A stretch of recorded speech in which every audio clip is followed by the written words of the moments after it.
ओम श्री गणेशाय नमः। ओम श्री सरस्वत्यै नमः। ओम श्री गुरुभ्यो नमः।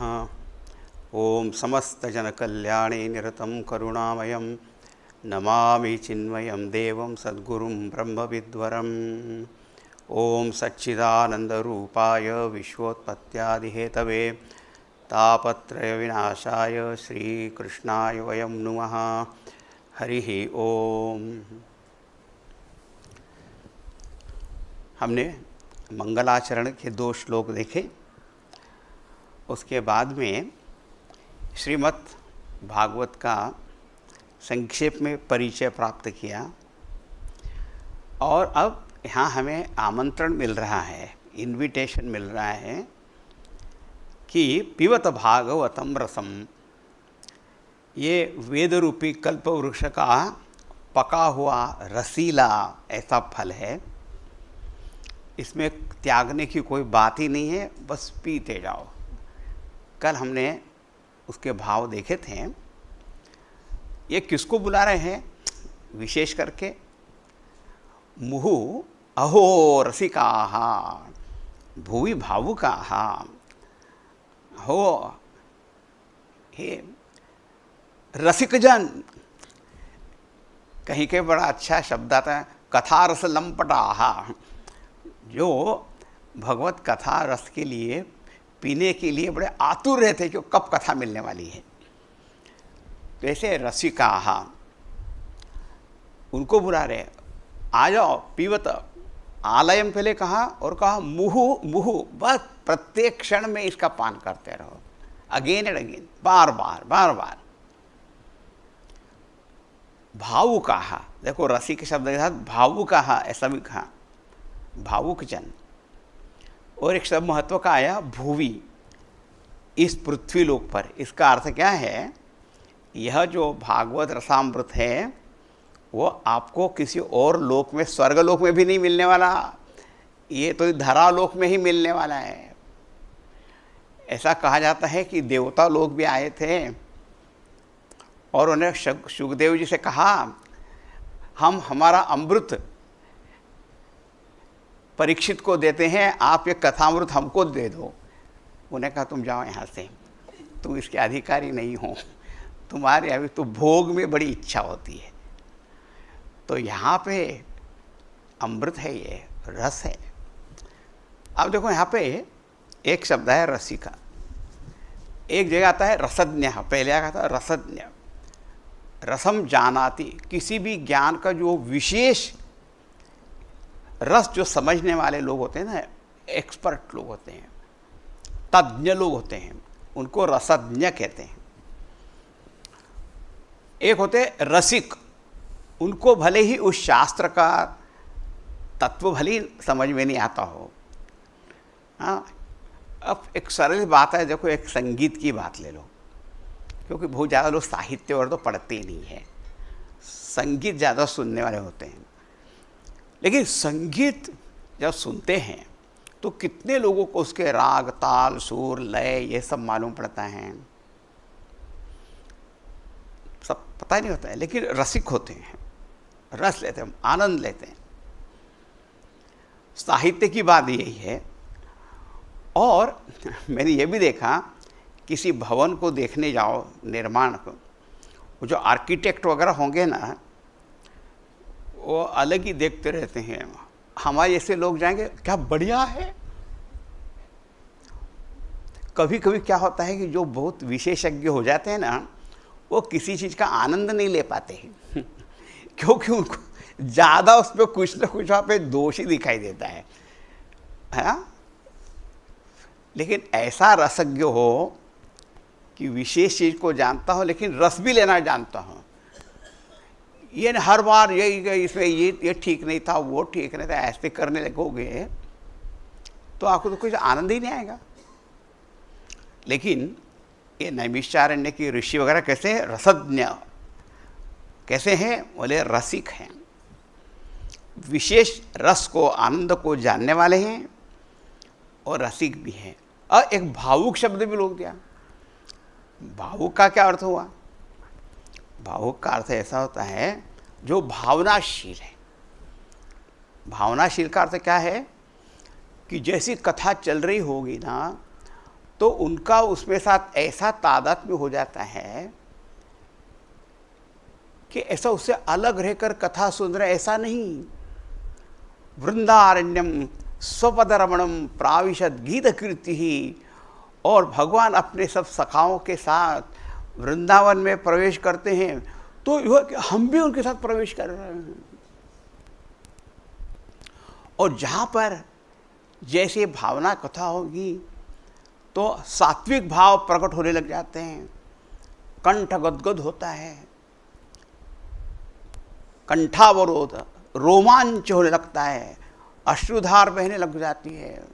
और कभी कभी तो ऐसे वहाँ पर भावना समाधि में चले जाएंगे, वो कथा चल रही होगी एक जगह, लेकिन वो तो चले गए कुछ दूसरे भाव में। ऐसे मिलना बड़ा कठिन है। तो रसज्ञ हो, रसिक भी हो और भावुक भी हो, तब तो उसका आनंद होता है। तो ऐसे लोगों को यहाँ पे आमंत्रण दिया जा रहा है।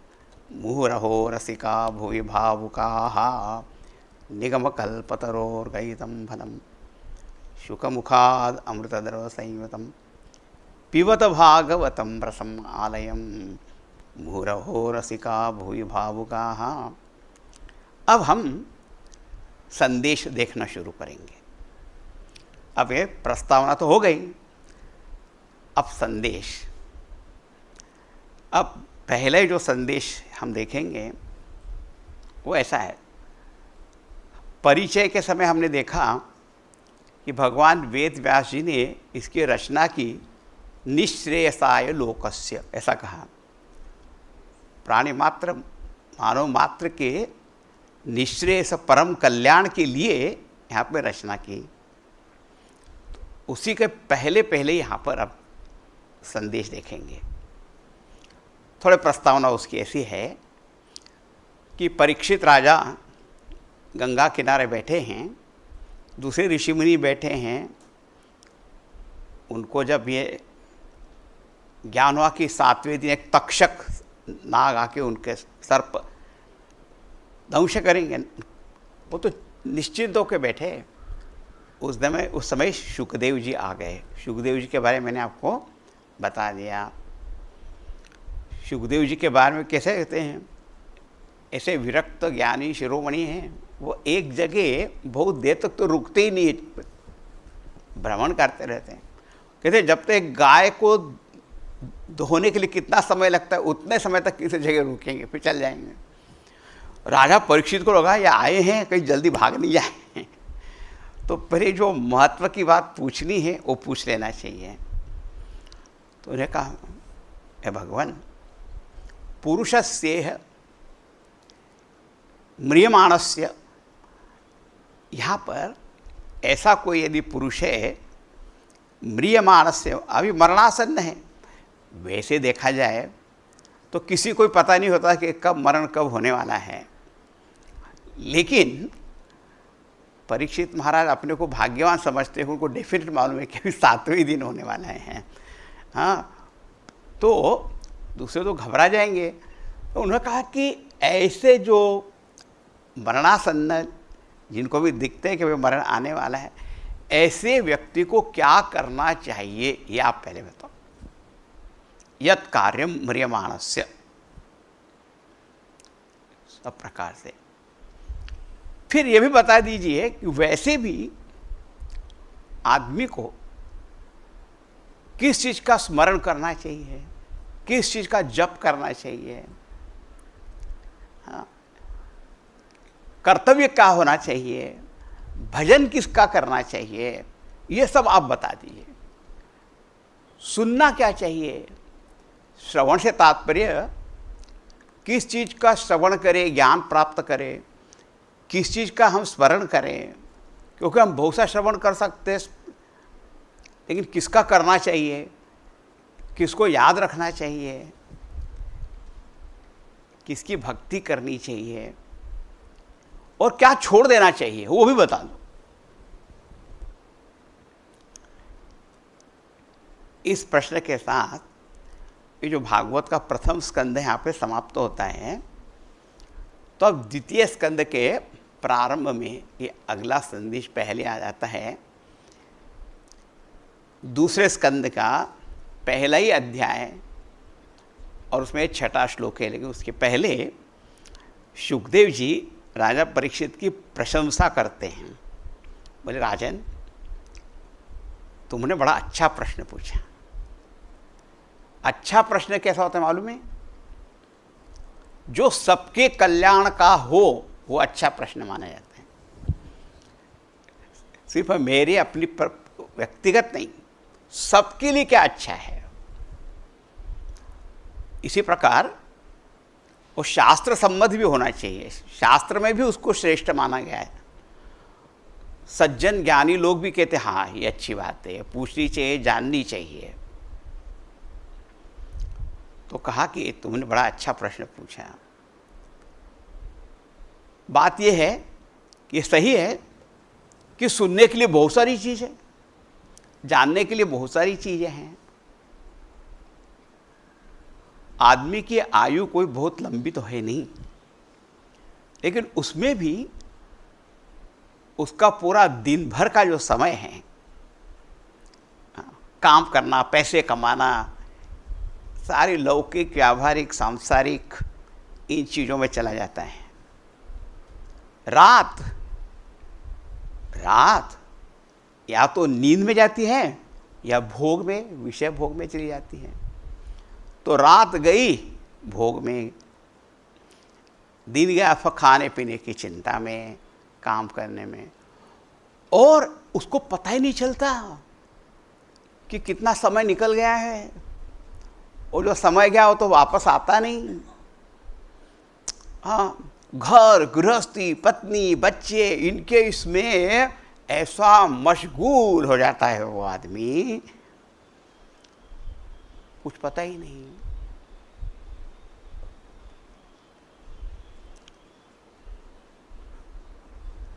इसलिए है राजन, तुमने ये जो प्रश्न पूछा वो बताता हूँ मैं कि देखो, हम सबका जन्म हुआ है और जन्म हुआ है तो हमें अपना जीवन भी जीना है। और हर कोई आदमी अपने जीवन में कुछ लाभ कमाना चाहता है, प्रॉफिट चाहता है। उसको आप लाभ कहो, व्यापारिक भाषा में प्रॉफिट कहेंगे। दूसरे से कि सफलता चाहिए, सक्सेस चाहिए। हाँ, सफलता के तो प्रयत्न करेंगे, पर ये प्रॉफिट हो कि सक्सेस हो, है तो सब आनंद के लिए, परम आनंद सुख के लिए हैं। हाँ, तो हमारे इस पर्टिकुलर जो मनुष्य जन्म है, इस जन्म का, जीवन का सबसे बड़ा लाभ क्या है? अरे जानने की तो बहुत सी चीज़ें हैं, करने की बहुत सी चीज़ें हैं, भोगने की बहुत सी चीज़ें हैं, लेकिन क्या उन सबको करना ज़रूरी है? उसमें सबसे महत्व की चीज़ क्या है वो पहले बता देते हैं। संदेश देखो।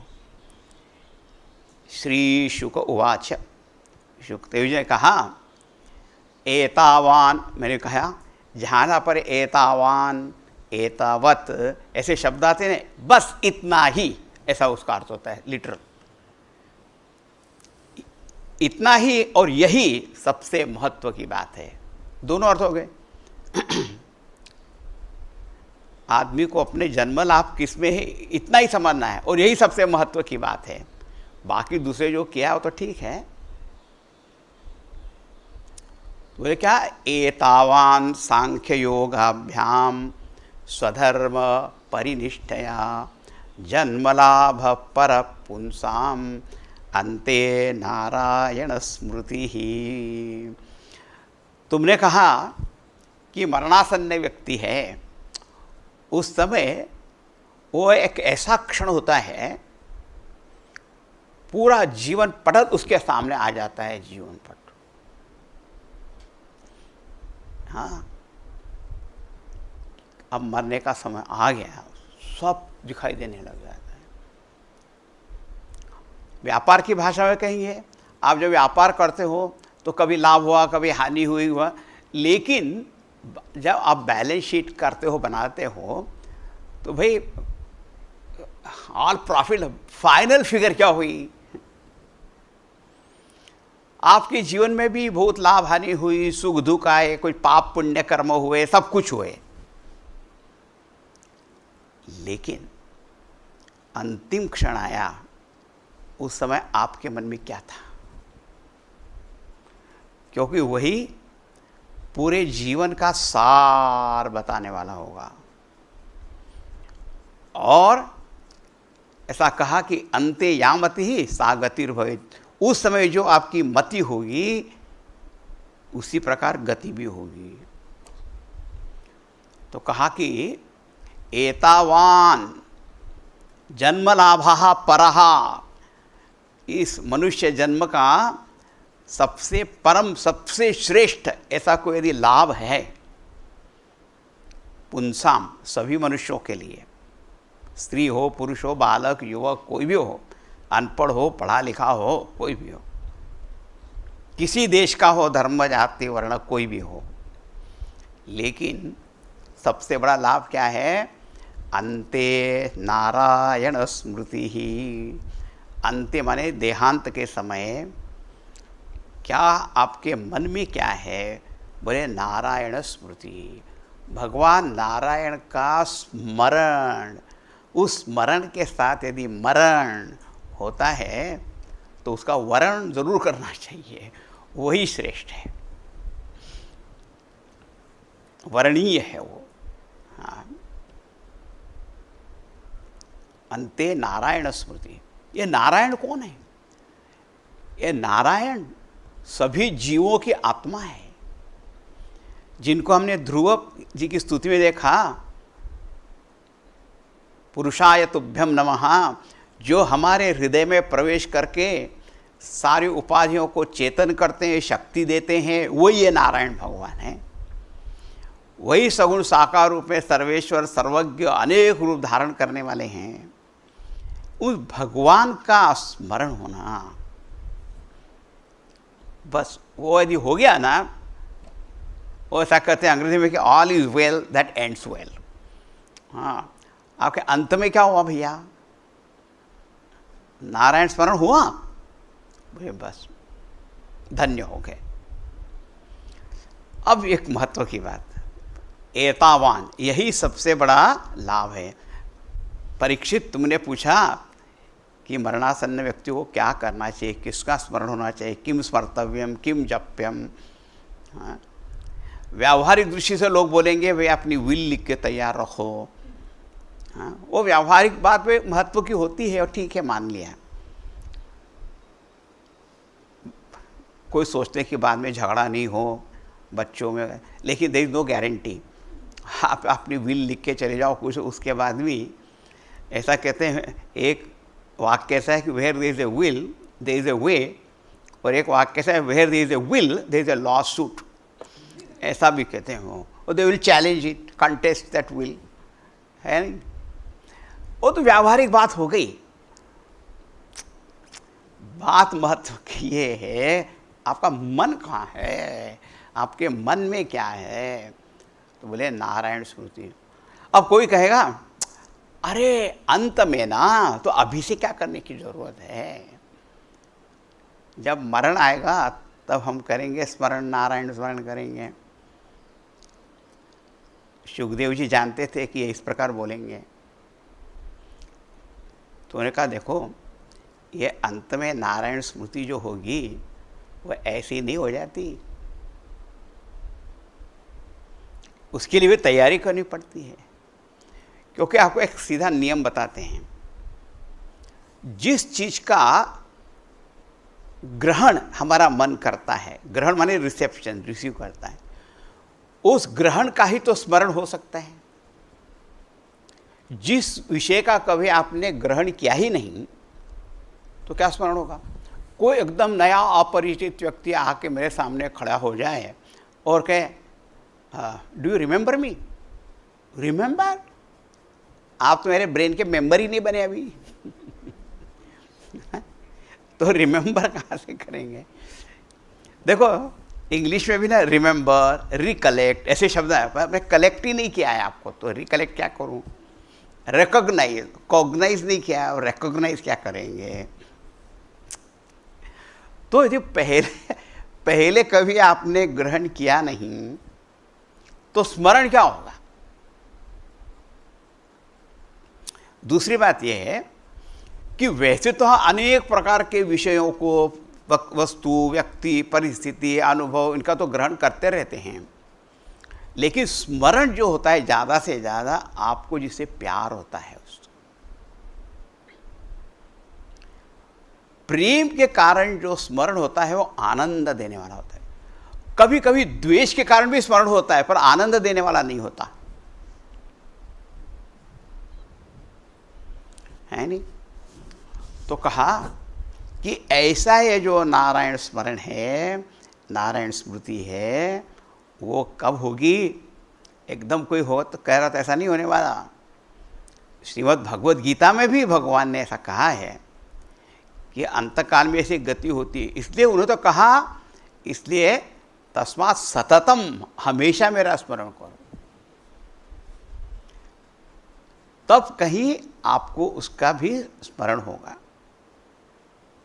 व्यवहार में जितना ज़रूरी है चीज़ों को जानना, पहचानना, काम करना, वो सब ठीक है, वो भी भगवान का स्मरण रखते हुए ही उनका ही काम है ऐसा समझ के ही करेंगे तो बहुत अच्छा है। लेकिन ये स्मरण हो प्रेम के साथ में हो तो होगा। तो कैसे होगा? तो कहा एतावान सांख्य योगाभ्याम स्वधर्म परिनिष्ठया।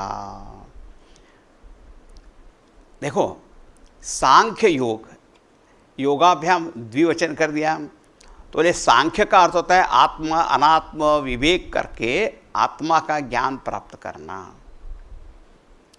योग शब्द का एक अर्थ होता है जो अष्टांग योग होता है, आसन प्राणायाम इत्यादि करके निर्विकल्प समाधि में आना, वो भी होता है। या फिर ये जो आत्मज्ञान प्राप्त किया उसमें अपने मन को समाहित करना, वो योग हो गया। योग का अर्थ भक्ति योग भी होता है, भक्ति योग, क्योंकि प्रेम के साथ हमारा मन, यदि किसी के लिए प्रेम होता है ना तो उसके साथ योग हमारा जल्दी हो जाता है। तो ये सांख्य योगाभ्याम में सांख्य ज्ञान योग भी आया, अष्टांग योग भी आया, भक्ति योग भी आ गया। और स्वधर्म परिनिष्ठया, अपने धर्म के पालन में निष्ठा रखना, वो कर्मयोग हो गया। अब इसका एक अर्थ ये हुआ कि किसी ने कहा मैं बड़ा कर्मयोगी हूँ, बहुत अच्छा। किसी ने कहा मैं तो राजयोगी हूँ, ज्ञान योगी हूँ, भक्त हूँ, सब ठीक है। आखिर भगवान का स्मरण हुआ क्या? भगवान का स्मरण हुआ तो आपके सारे योगाभ्यास जो हैं वो सफल हो गए। एक अर्थ ये हुआ। दूसरा अर्थ ऐसा हुआ कि अंत में नारायण स्मरण करना हो तो आपका जीवन भी साधनामय होना चाहिए। ये बात बताइए आप। अब होता है कि कोई व्यक्ति भावना प्रधान होता है तो भक्ति में ही उसका मन लगता है, ठीक है, वो भक्ति के द्वारा हो। किसी को तो ये वेदांत विचार ज्ञान का मार्ग अच्छा लगता है, उससे हो, वो भी बात ठीक है। या फिर सर्व कर्मानुपात, सब कर्म करना है भगवान के लिए, इस प्रकार कर्म में लगे हैं, तब भी बात है। तो एक अर्थ हुआ कि आप किसी भी साधना को अपना लो, पर यदि साधनामय जीवन है तब तो फिर वही आपके मन की स्थिति बनती जाएगी और आपको स्मरण होगा। हाँ, नहीं तो आखिरी में करेंगे, आखिरी क्षण कौन सा होगा किसी को पता भी है? अंते नारायण स्मृति है। तो यहाँ पे क्या कहा परीक्षित, तुम्हारे प्रश्न का सरल उत्तर ये है कि क्या होना चाहिए? भगवत स्मरण। इसलिए बहुत ध्यान करते हो, जिसको पता है कि अभी तो मैं ज़्यादा कुछ जीना भी नहीं है, बस स्मरण करते रहो। हमने देखा है कोई कोई लोग तो ऐसे होते हैं, दूसरे लोग उनको इतना स्मरण कराते, अरे अभी तो भगवान का नाम, ओके चुप बैठो। हाँ, बिल्कुल नहीं अच्छा लगता मुझे, ऐसे लोग भी होते हैं। और दूसरे लोग विचार कर, अब तो याद कर लो कर लो कर लो। दुर्भाग्य की बात। अब इस संदर्भ में कुछ प्रश्न। एक प्रश्न ये है, किसी किसी को एक डर लगता है कि मानो मैंने जीवन भर भी ऐसा स्मरण किया, लेकिन क्या निश्चित रूप से ऐसा कहा जा सकता है कि मेरे मन में भगवान का स्मरण उसमें होगा कि नहीं होगा? किसी को डाउट होता है, पता नहीं होगा क्योंकि अलग अलग चीज़ों को सुनते हैं। गारंटी क्या है इसकी? हाँ, तो आपको एक बड़ा सुंदर उत्तर जो भागवत में ही दिया गया है उसको मैं आपको बता दूं। वो गजेंद्र मोक्ष की इसमें आया हुआ है। भगवान कहते हैं कि जो मेरी इस तरह से स्तुति करता है, जैसे गजेंद्र ने की थी, माने मेरा स्मरण करता है, तो उसके अंत काल में ददामी विमलाम मतिम, ऐसा भगवान ने कह दिया। उसके अंत काल में उसको निर्मल बुद्धि मैं देता हूं। अरे इससे बढ़कर और प्रॉमिस और निश्चिंत करने वाली क्या चीज हो सकती है? इसलिए निश्चिंत होके आप भगवान का स्मरण करो। अंतकाल में मुझे स्मरण होगा कि नहीं होगा इसकी चिंता मत करो, क्योंकि आपने हमेशा किया है। भगवान ने कहा वो मेरी जिम्मेदारी है, मैं देखूंगा कि तुमको होगा। इससे ज़्यादा क्या बात हो सकती है? अच्छा, अब लोग कोई पूछते हैं, हम सुनते हैं कि किसी का मरण नींद में हो गया, कोई कोमा में था, वो तो उसको कोई कॉन्शियस ही नहीं था, उसका तो भान नहीं था, तो फिर उसके स्मरण की क्या बात? तो उसका ऐसा है, उसका पूरा जीवन कैसा था? एक और कोमा में भी जाने के पहले, नींद में भी जाने के पहले उसके मन में तो कुछ होगा ही नहीं।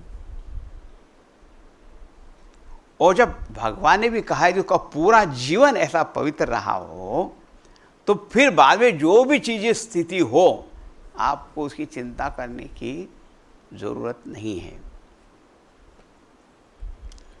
इसलिए आप ज्ञान मार्ग लो, योग मार्ग लो, भक्ति का लो, अपने धर्म पालन का लो, कुछ भी करो, लेकिन ये देखो कि भगवान नारायण का आपको स्मरण होता है। को नारायण योऽन्तः प्रविश्य, जो मेरे हृदय में प्रवेश हो करके सारे देह इंद्रिय आदि सबको चेतना देते हैं, शक्ति देते हैं।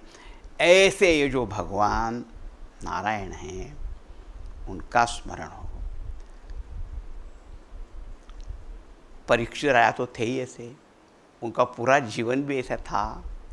हाँ, और अब देखो ये मरण का विषय है तो उनको कोई भय नहीं लगा, है ना? वो तो है, उनका तो मन लगा हुआ है। और इसका अर्थ ये भी हुआ कि पूरा जीवन साधनामय होगा, तभी ऐसा होगा। इसलिए हमें केवल मरण काल की नहीं, हमेशा ऐसा करते रहेंगे तभी वो होगा। ये बात यहाँ पर बता दी। ठीक है, अभी यहाँ पे कहा, एक कहा धर्म मार्ग, योग मार्ग, भक्ति मार्ग, ज्ञान मार्ग, सब आए ना। आगे हम जो संदेश देखेंगे वो इसी प्रकार के होंगे। कोई धर्म के संबंध में, योग के संबंध में, भक्ति के संबंध में, ज्ञान के संबंध में संदेश क्या हैं वो आएंगे। पहला ही संदेश कितना अच्छा है, निःश्रेयस, कल्याण मोक्ष देने वाला।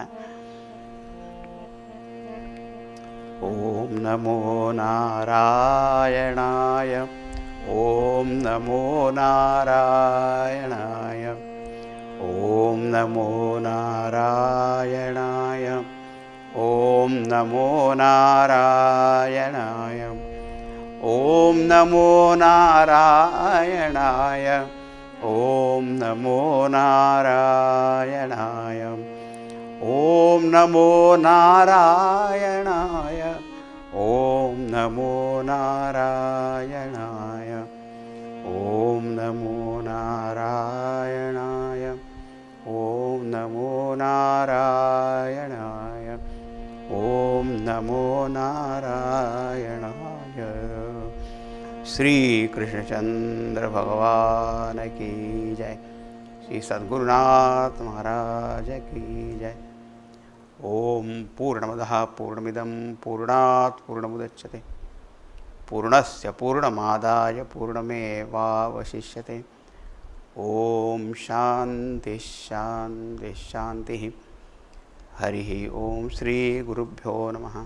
हरि ओम।